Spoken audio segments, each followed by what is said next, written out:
नमस्कार, मी सोनाली। आज मी तुमच्यासाठी घेऊन आलेली आहे मस्त मजेदार चटपटीत असा पास्ता मसाला। त्यासाठी एक मीडियम साईजचा कांदा, कोथिंबीर, 2 मिरची आणि 1 टोमॅटो बारीक चिरून घेतलेला आहे। सर्वप्रथम कढाई गरम करून त्यामध्ये पाणी ओतून घ्यायचं आहे। मी 2 ग्लास पाणी ओतलेलं आहे। पाणी गरम झाल्यानंतर त्यामध्ये थोडंसं मीठ टाकून घ्यायचं आहे। 1 पळी तेल ओतून घेतलेलं आहे।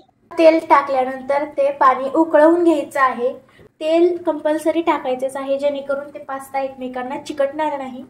आता पाण्याला उकळी आलेली आहे, त्यामध्ये हा पास्ता टाकून घ्यायचा आहे। पास्ता यामध्ये व्यवस्थित उकळवून घ्यायचा आहे। अधूनमधून असा पास्ता हलवून घ्यायचा आहे। पास्ता व्यवस्थित होण्यासाठी त्यावरती 2 ते 3 मिनिटं झाकण ठेवलेलं आहे। 3 ते 4 मिनिटांनंतर बघा पास्ता आपला व्यवस्थित उकळवून घेतलेला आहे। एकदम मोकळा झालेला आहे। तेल टाकल्यामुळे हा एकदम मोकळा झालेला आहे।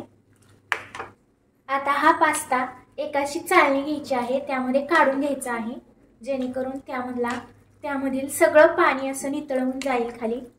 गॅस बंद करून घ्यायचा आहे। आता हा पास्ता मी थंड होण्यासाठी 4 ते 5 मिनिटं ठेवणार आहे, त्यामुळे सगळं पाणी यामधलं नितळून यामध्ये खाली जाईल। तो पास्ता आपला थंड होईल। पास्ता आपला थंड होतोय तोपर्यंत त्याच कढाईमध्ये 1 पळी तेल ओतून घ्यायचं आहे। तेल कडक गरम करून घ्यायचं आहे। तेल गरम झाल्यानंतर त्यामध्ये थोडीशी जिरी टाकायची आहे। बारीक चिरलेला कांदा घालायचा आहे। कांदा हलकासा तळून घ्यायचा आहे। कांदा हलकासा तळून झाल्यानंतर त्यामध्ये बारीक केलेली मिरची घालायची आहे। मिक्स करून घ्यायचं आहे। त्यामध्ये मी टोमॅटो घातलेला आहे। एक बारीक चिरलेली कोथिंबीर घातलेली आहे। मी जास्त व्हेजिटेबल्स वापरलेल्या नाही, त्याचं कारण मी तुम्हाला पुढे सांगते। हे व्यवस्थित मिक्स करून घेतलेलं आहे। मिक्स करून झाल्यानंतर यामध्ये चवीनुसार मीठ घालायचं आहे, हळदी घालायची आहे। मिक्स करून घ्यायचं आहे। मीठ घातल्यामुळे टोमॅटो असं व्यवस्थित बारीक होतं आणि वरून त्याला मॅशही करून घ्यायचं आहे। टोमॅटो यामध्ये व्यवस्थित मॅश झालेला आहे। यामध्ये मी पास्ता मसाला घालणार आहे, त्यामुळे मी जास्त व्हेजिटेबल मिक्स केलं नव्हतं। जर तुमच्याकडे हा पास्ता मसाला अवेलेबल नसेल तर जे व्हेजिटेबल असतील त्या नुसत्या टाकल्या तरी चालेल। गॅस मध्यम आचेवरती करून घ्यायचा आहे। त्यानंतर यामध्ये चिंच गुळाची चटणी टाकायची आहे। त्यानंतर थोडीशी ग्रीन चटणी टाकायची आहे। तुम्ही तुमच्या आवडीनुसार कमी जास्त ग्रीन चटणी घालू शकता। त्यानंतर पास्ता सॉस घालायचा आहे। व्यवस्थित मिक्स करून घ्यायचं आहे। 2 ते 3 मिनिटं हे मध्यम आचेवरती असं ठेवून द्यायचं आहे। आपला उकळून घेतलेला पास्ता थंड झालेला आहे। यामध्ये हा पास्ता टाकून घ्यायचा आहे आणि याला व्यवस्थित मिक्स करून घ्यायचं आहे।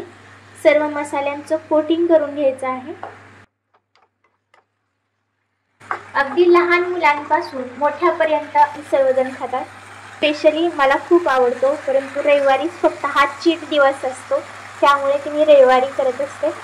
मस्त असं मसाल्यांचं कोटिंग झालेलं आहे। 2 मिनिटांसाठी हे मध्यम आचेवरती झाकून ठेवायचं आहे। 2 मिनिटे झालेले आहेत। मस्त असं आपला पास्ता गरमागरम खाण्यासाठी रेडी आहे। गरमागरम आपण सर्व करूया। त्यावरती गार्निशिंगसाठी मी कोथिंबीर स्प्रेड करून घेत आहे आणि थोडासा पास्ता सॉस। एकदा मसाला पास्ता नक्की ट्राय करा। तर कशी वाटली रेसिपी कमेंटमध्ये कळवा आणि व्हिडिओ आवडला असेल तर आपल्या मित्रमैत्रिणींसोबत शेअर करा। चॅनलवर नवीन असाल किंवा अजूनही चॅनलला सबस्क्राईब केलं नसेल तर सबस्क्राईब करून घ्या।